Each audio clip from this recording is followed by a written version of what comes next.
इस्लामाबाद में बर वक्त जलसा खत्म न करने पर एक्शन। पुलिस ने शेर अफजल मरवत को पार्लियामेंट के बाहर से गिरफ्तार कर लिया। मुजाहिमत करने पर प्राइवेट गार्ड्स को भी हिरासत में ले लिया गया। गिरफ्तारी से कबल स्पीकर कौमी असम्बली की इजाजत नहीं ली गई। पार्लियामेंट के बाहर पुलिस की भारी नफरी तैनात। तहरीक इंसाफ का कल मुल्क भर में एहतजाज का ऐलान।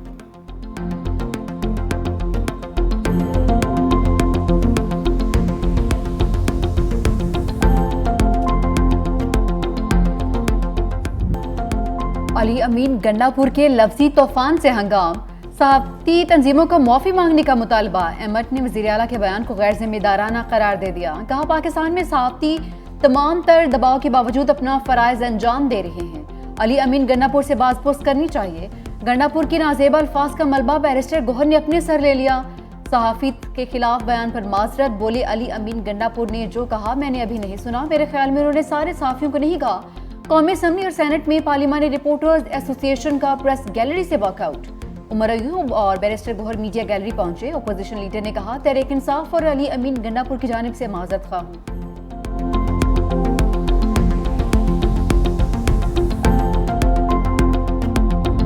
तो ये मौला जट वाले जो डायलॉग बोलने वाले होते हैं ना जी, इनके पौंशों कोई नहीं होते। मैंने देखा है इनको, जो उनकी पिंडी की इंस्ट्रक्शंस पे ये मियां शहबाज शरीफ को मिलने आए थे। अच्छा, तो मेरा ख्याल है पूरी शुगर मिल बने हुए थे। अच्छा। इतनी मिठास थी। ये मियां शहबाज शरीफ ना मैं नहीं ना मिठा जिन्ना गंडापुर बिठाएगा सी उसने। मुनीब आप देखे कितनी बड़ी रंगबाजी है। 15 दिन खलोता रही अपने पैरों के नाल। 15 दिन के बाद तो अपने लीडर को जेल कटना है। वजीर दिफा ख्वाजा मोहम्मद आसिफ ने अली अमीन गंडापुर को रंगबाज करार दे दिया। 365 न्यूज के प्रोग्राम हेड ऑन में गुफ्तगू करते हुए वजीर आला खैबर पख्तूनख्वा को चैलेंज दिया कि अपनी 15 दिन वाली बात पर कायम रहना और अपने लीडर को बाहर निकालना। पिंडी की हिदायत पर यह शहबाज शरीफ से मिलने आए तो लहजे में इतनी मिठास थी कि पूरी शुगर मिल बने हुए थे।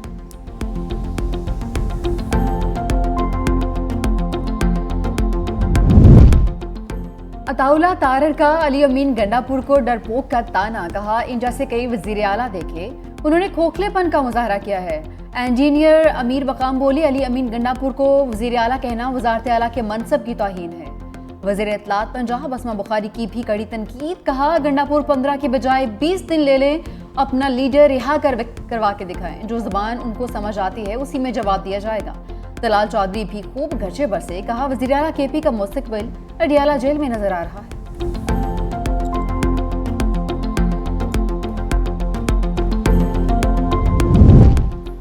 फैसल करीम गुंडी ने गंडापुर को चैलेंज दे दिया। कहा आपने 2 हफ्ते का वक्त दिया है, कहीं दौड़ ना जाना। जलसे में बढ़ के मारी, दूसरा 9 मई करना चाहते हैं। वफाकी हुकूमत को कानून तोड़ने वालों के खिलाफ एक्शन लेना चाहिए। शहरी रहमान कहती हैं तहरीक इंसाफ के रहनुमाओं की जलसे में धमकियां काबिल मुजम्मत हैं। क्या पीटीआई चाहती है इंसाफ का निजाम जलसे और जत्थे चलाएं? बैरिस्टर सैफ ने कहा जाली हुकूमत ने कल फिर 9 मई का प्लान बनाया था, पुरअमन कारकुनों ने नाकाम बना दिया। पुलिस पर पथराव की झूठी कहानी गढ़ी गई।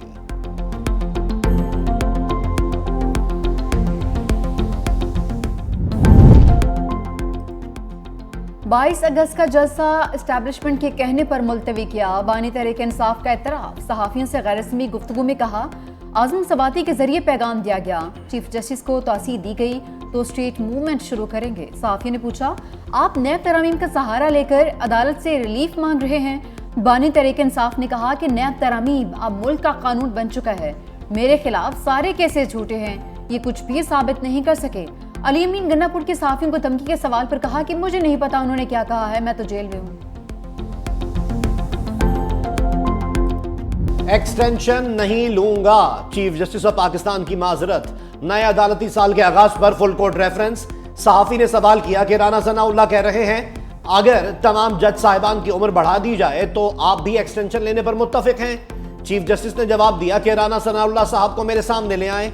एक मीटिंग हुई थी जिसमें वजीर कानून मौजूद थे। बताया गया तमाम चीफ जस्टिस की मुद्दत मुलाजमत में तौसीह कर रहे हैं। मैंने कहा कि बाकियों की कर दें, मैं सिर्फ अपने लिए कबूल नहीं करूंगा। मुझे तो यह नहीं पता कि कल मैं जिंदा रहूंगा भी या नहीं। 6 जजेस का खत समात के लिए कमेटी ने मुकर्रर करना है। जस्टिस मसरत हिलाली की तबीयत नासाजी के बायस बेंच नहीं बन पा रहा। किसी माशरे में ऐसे हो नहीं सकता है। आपको दलाइल देना है, दीजिए। आपको फैसला नहीं पसंद आए, उस पर बेपनाह तनकीद कीजिए, दलाइल दे करके, गाली गलोच दे करके आप अच्छे नहीं लगेंगे। इस अदालत ने भी गलतियां की हैं, और जब तक हम इसका एतराफ नहीं करें तो दुरुस्त सिमत की तरफ हम गामजन नहीं हो सकते हैं। फैसलों पर तनकीद जरूर करें, गाली देना किसी तौर पर दुरुस्त नहीं है।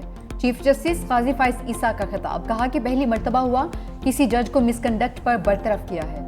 हमसे कुछ गलतियां भी हुई हैं जिसका एतराफ करते हैं। हर जज का कोई ना कोई रुझान होता है। अब किसी की किस्मत के केस कहाँ लग गया, पहले बेंच देकर ही बता दिया जाता था कि केस का फैसला क्या होगा, अब वैसा नहीं होता। सुप्रीम कोर्ट का काम कानून की तशरीह करना है। दूसरों से शफाफियत और एहतसाब करें और अपना ना करें तो कदर नहीं की जाती। निगरान हुकूमत के दौरान इलेक्शन की तारीख पर मसला बना हुआ था। हमने अपने इख्तियारात से तजावज़ किए बगैर तारीख के मसले को हल करवा दिया।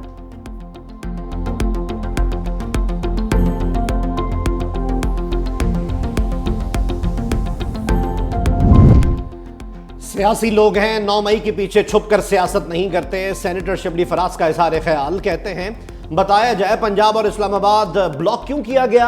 आप खैबर पख्तूनख्वा में जलसा करें, तमाम सहूलियात देंगे। जो बैसाखियों पर आते हैं चल सकते हैं, दौड़ नहीं सकते। बैसाखियां तो दूर की बात, आपको व्हील चेयर पर बिठाया गया है।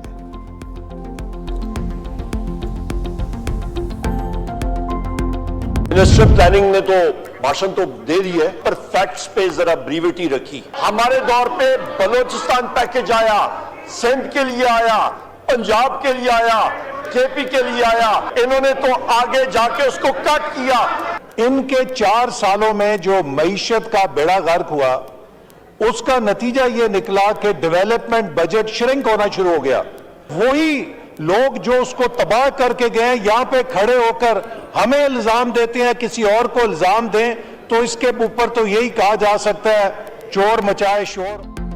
कौमी असम्बली में उमर अयूब और एहसन इकबाल की लफ्जी झड़प। ओपोजिशन लीडर उमर अयूब की एहसन इकबाल पर कड़ी तनकीद, कहा वजीर मनसूबाबंदी ने भाषण दिए, हकायक कम बताए, सूबों के मंसूबों पर कट लगा दिया जाता है। हमने बलूचिस्तान को पैकेज दिया, सूबों में तरक्याती मंसूबे दिए। एहसन इकबाल ने कहा कि भाषण तो नहीं कहूंगा, मगर ओपोजिशन लीडर ने खिताब किया है, जहां हमने हुकूमत छोड़ी तो तरक्की की शरह 6% थी। इनकी हुकूमत संभालते ही वो 1% पर मनफी चली गई। उन्होंने सी पैक और मशद को तबाह कर दिया। उमर अयूब के मजीद सवाल की इजाजत पर MKM रहनुमा ख्वाजा इजहार की मुखालफत।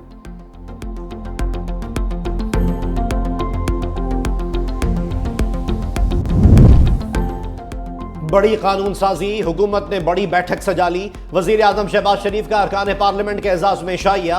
एहतमाम वजीर आजम हाउस के बजाय वजीर आजम सेक्रेटेरिएट में किया गया। वजीर आजम शहबाज शरीफ अहम आईनी और सियासी मामलात पर मुशावरत करेंगे। इत्तेहादी जमातों को कानून साजी से मुताल्लिक एतमाद में लिया जाएगा।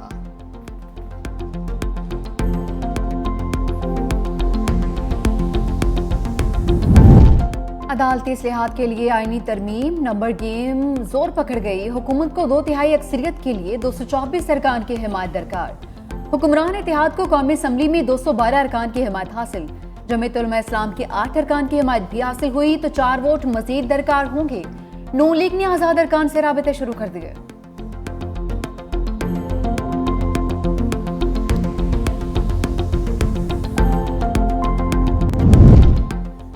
खिलाड़ियों की मौलाना को मनाने की एक और कोशिश। तहरीक इंसाफ और JUI के दरमियान राब्ता।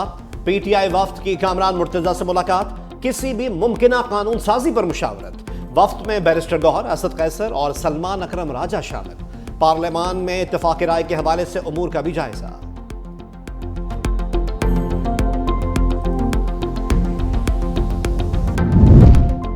नैब तरामीम की बहाली। बानी का केस एक अदालत से दूसरी अदालत मुंतकिल। तोशाखाना रेफरेंस 2 नैब के दायरा इख्तियार से निकल गया। एहतसाब अदालत ने केस स्पेशल जज सेंट्रल को मुंतकिल कर दिया। जज मोहम्मद वड़ाइश ने महफूज फैसला सुना दिया। लिखा, स्पेशल जज बानी और बुशरा बीबी की जमानत की दरखास्तें सुनेंगे। तरामीम के बाद रेफरेंस की समात मेरे दायरे इख्तियार में नहीं है। तहकीकात एंटी करप्शन सर्कल FIA मुंतकिल। JIT तश्कील। ज़राए के मुताबिक 50 करोड़ से कम खुदबुद की तहकीकात FIA के दायरा कार में आती हैं। तहकीकाती इदारे ने तमाम दस्तावेजात और रिकॉर्ड्स के लिए लिख दिया।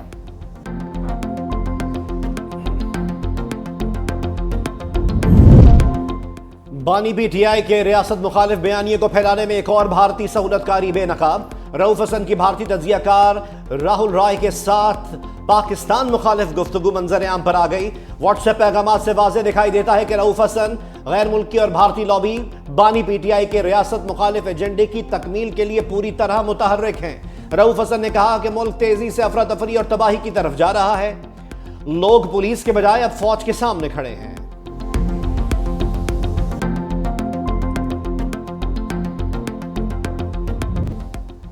IMF की शराइत का सख्त जाल, $7 अरब का प्रोग्राम मजीद इल्तवा का शिकार। एग्जीक्यूटिव बोर्ड की नई लिस्ट में भी पाकिस्तान का नाम शामिल नहीं। पाकिस्तान को बैरूनी फाइनेंसिंग गैप को पूरा करने में मुश्किलात। पेश की शराइत पूरी होने के बाद पाकिस्तान का एजेंडा शामिल होने का इम्कान।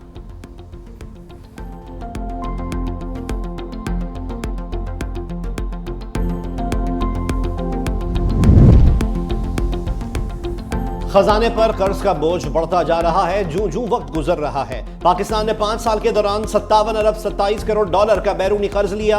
तफसीलात कौमी असम्बली में पेश। तहरीरी जवाब में बताया गया यह कर्जा IMF प्रोग्राम के अलावा है।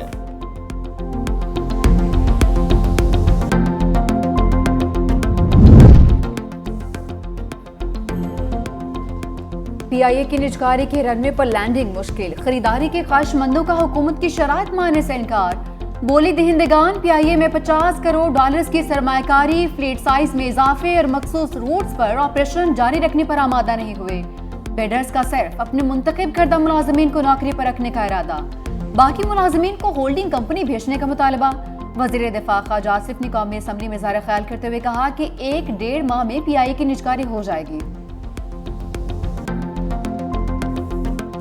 हम सुन रहे हैं कि IPPs के साथ बातचीत चल रही है। ये बातचीत भी तो सामने आए। ये जो IPPs को इतनी मराद दी गई, इतनी कैपेसिटी पेमेंट हजारों अरब रुपए सालाना दी जा रही है, इसका हिसाब कौन देगा? हमारी हक तो आवाम को ये तहरीक ये जारी रहेगी इंशाल्लाह। अब पूरे मुल्क में पहिया जाम हड़ताल का ऑप्शन भी मौजूद है, लॉन्ग मार्च का ऑप्शन भी मौजूद है और मिलियन मार्चेस भी हम करेंगे।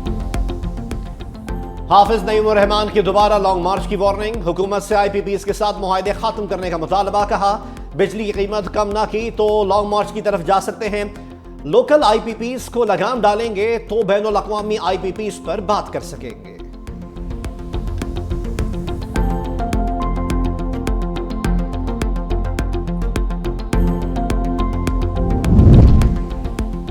वज़ीर आला पंजाब मरियम नवाज और नवाज शरीफ की शेखुपुरा के नवाही गांव आमद।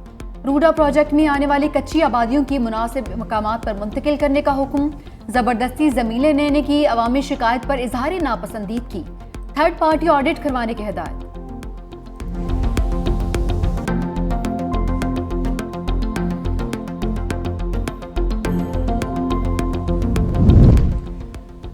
पेशावर में दहशतगर्दी का बड़ा मंसूबा नाकाम। जमील चौक से खुदकुश जैकेट बरामद। बम डिस्पोजल स्क्वाड ने नाकारा बना दी। पुलिस के मुताबिक जैकेट में 6 से 7 किलो बारूदी मवाद था। एक्साइज पुलिस ने मोटरसाइकिल सवारों को रुकने का इशारा किया तो मुल्जिमान जैकेट फेंक कर फरार हो गए।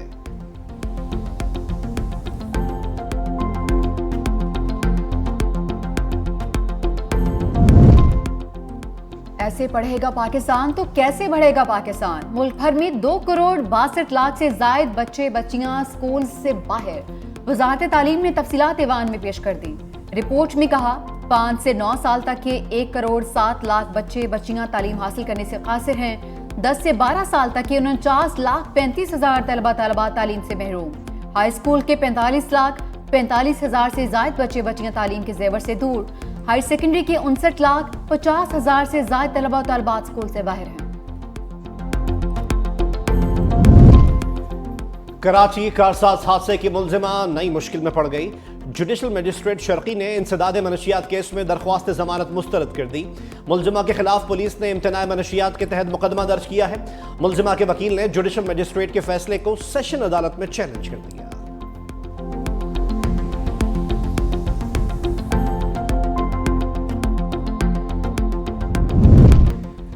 तीफी बट के बहनोई जावेद बट कत्ल केस में अहम पेशरफ्त। टारगेट किलिंग में 4 शूटर शामिल थे। रिक्शा और मोटरसाइकिल का इस्तेमाल किया गया। FC अंडरपास के करीब रिक्शा ने मकतूल की गाड़ी रोकी। मोटरसाइकिल सवार शूटर ने फायरिंग की।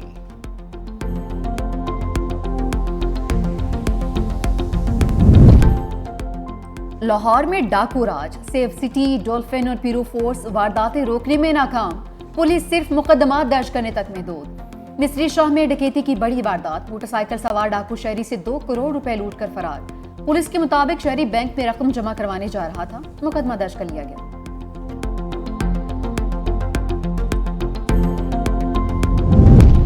कराची में करोला गैंग एक बार फिर सरगर्म, मॉडल कॉलोनी में दिन दिहाड़े डकैती की वारदात। करोला गैंग के 4 अरकान अहले खाना जरगमाना बनाकर घर का सफाया कर गए।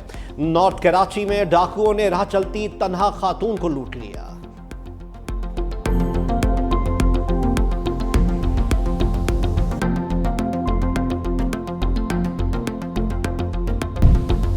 फरार हसीना की बारी आ गई। बांग्लादेश का हज शेख हसीना को भारत से वापस लाने का फैसला। बांग्लादेश इंटरनेशनल क्राइम्स ट्राइब्यूनल का कहना है कि मुल्क में होने वाले कत्लेआम की जवाबदेही के लिए हसीना वाजिद को वतन वापस लाया जाएगा।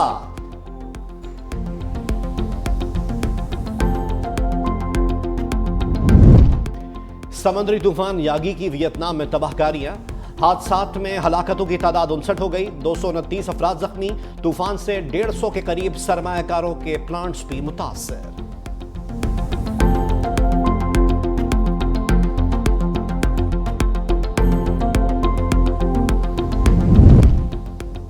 मराकश में शदीद बारिशों से सैलाबी रैले चल पड़े, हादसात में 11 अफराद हलाक, मुतादिद लापता। दर्जनों मकानात को नुकसान पहुंचा, 90 से ज्यादा शाहराहें तबाह।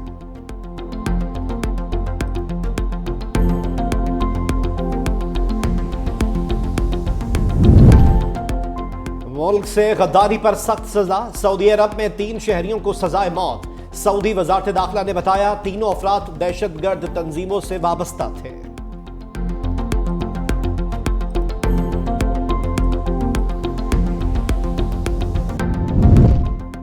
बरतानिया में मौशी बहरान का मलबा अवाम पर गिरेगा। मौसमी सरमा में पेंशनर्स के लिए ईंधन की दागियां खत्म करने की तजवीज़। बरतानवी वज़ीर आज़म कीयर स्टार्मर का अपने फैसले का दिफा, कहा हमारी हुकूमत को ऐसे सख्त फैसले करना होंगे फिर चाहे इसकी कीमत अवाम में मकबूलियत खोना क्यों ना हो।